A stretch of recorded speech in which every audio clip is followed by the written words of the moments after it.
Hello and welcome back to another beer review. I'm Ben Beerlad and today I'm going to be doing a Brew York beer. This one is in collaboration with Overtone Brewing. I don't really do Overtone a lot, but this one is Winona Ryeder, and this is an Imperial Rye Stout at 8%. It says all that right on the front. This one came from Priesttown here in Preston. It costs probably about £5-6. I can't really remember. I've not had it before. And it is, as you can see, getting to the time of stout. It's getting dark, it's getting cold, and stout's probably the best thing to drink, besides spirits. Stouts and porters, spirits, probably the best thing to warm you up in after a cold day, especially Imperial Stouts. This is one of them. It says on the back, or the guff, it says, in tribute of one of the strongest and most heroic characters on Stranger Things, we have collaborated with our great mates at Overtone Brewing to celebrate legendary actress Winona Ryder. With huge, bold malt bill, our Imperial Rye Stout is just as strong and bold as Joyce Byers, and equally as dark and bitter as the Upside Down. It says that there. Now this has a maltiness which is in the shape of cereal bowls. Of 5 out of 5, and there is the graph, a nice 5 out of 5 for maltiness. This is the can art. I thought it was really cool. I instantly seen it and knew what it was. So you've got Overtone Brewing there, and then you've got Winona Ryder there, and her character in Stranger Things, and all the things that are in, in her house at least. You know, the cigarettes in the ash tables, in the ashtrays, all the lamps and all the lights and stuff. If you've seen the show, you know exactly what scene that is. She's got all the writing on the wall, the alphabet, and she spells out words based on the lights that are above it, the fairy lights. There you go. Yeah, it's a really good scene. It's proper. One of the most, at least for me, one of the most terrifying scenes I've seen, and like, it's just really good. I love it. So yeah, that's all the guff on the beer, on the can. It is a vegan-friendly beer, so all you vegans can join in. So let's crack it open and see what we've got.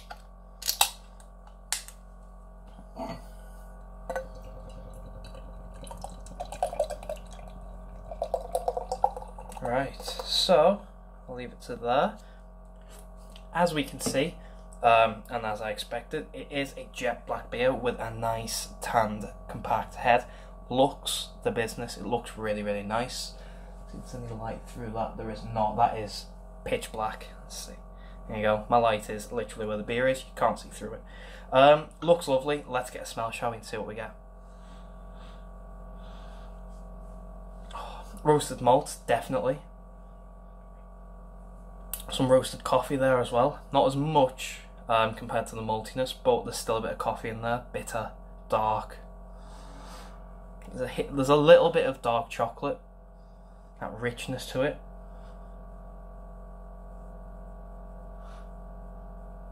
That smells gorgeous. Let's get a mouthful for body and carb.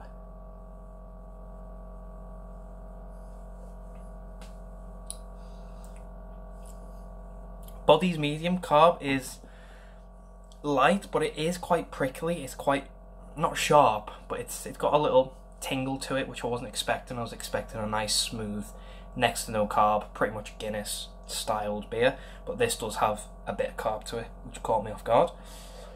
So far so good. Let's get a big old taste, shall we? Cheers.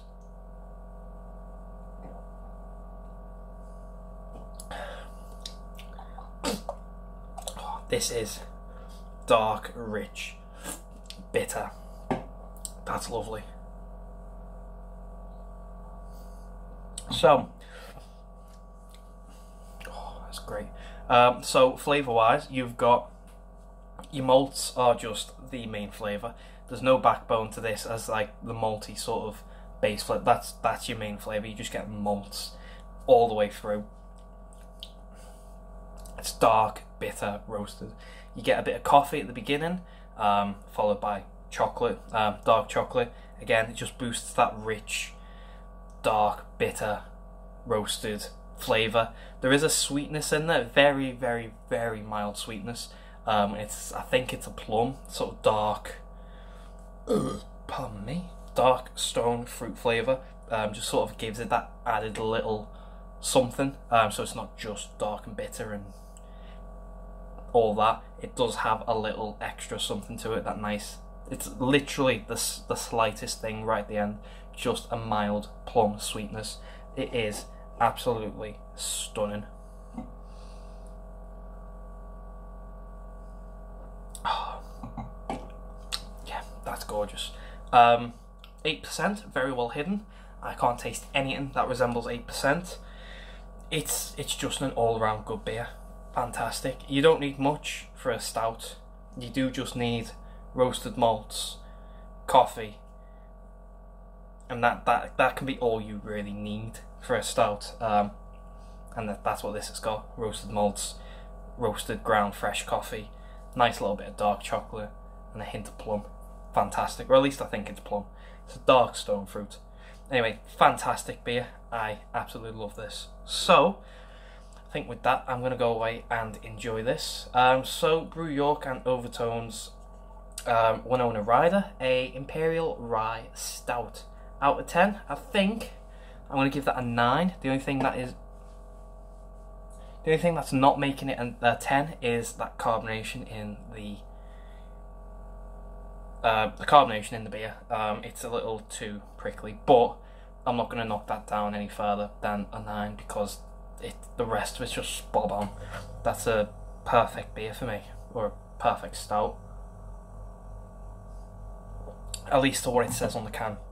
Yeah, fantastic. So if you have had this before, please let me know. Let me know what you think, if you like it, if you don't. If you've not had it, I'll leave a link to Brew York's website down below.